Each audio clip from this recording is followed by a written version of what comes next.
TitleMatchNetwork.com. We're talking about Jim Powers, and you guys had some pretty good matches with the Hart Foundation, Bret and Jim Neidhart. You guys actually went over on them at Saturday night's main event. Were those guys happy about doing that, or was it all business for them? And talk about that match. Do you remember? I don't know if they were happy about it, but again, it was business. Bret and Jim were, professionals.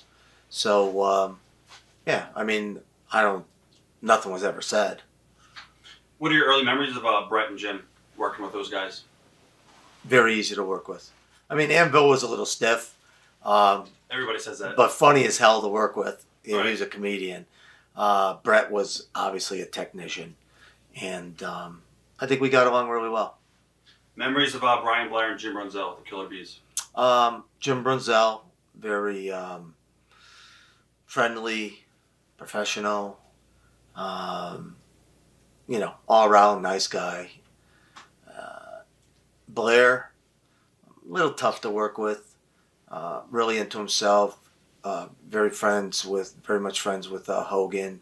So, what's in it for me kind of attitude. I pushed it with him a few times to show him basically that, who was the stronger person in the ring.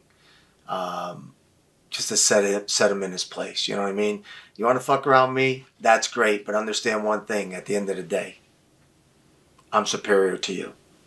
And there were different ways to do it.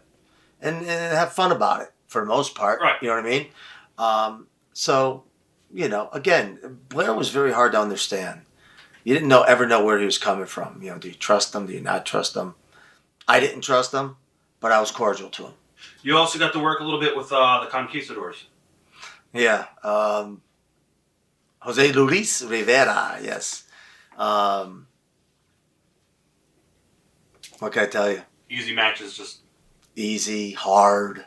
What's his name? Spot. Right. Very lazy. Very lazy. Didn't like getting beat. How can you blame him? Was in his spot. We were getting the push. So you should be, making us look good. But we had to work every night with them guys to look good. And you also got to work a little bit with Demolition as well. Demolition was real easy to work with. So good at what they did. Would give advice too, because we were young, coming up, fire back, So they were a big help too. Was there ever tension between the tag teams over being on top for the spot? I mean, not that was, publicized in the locker room between everybody, no.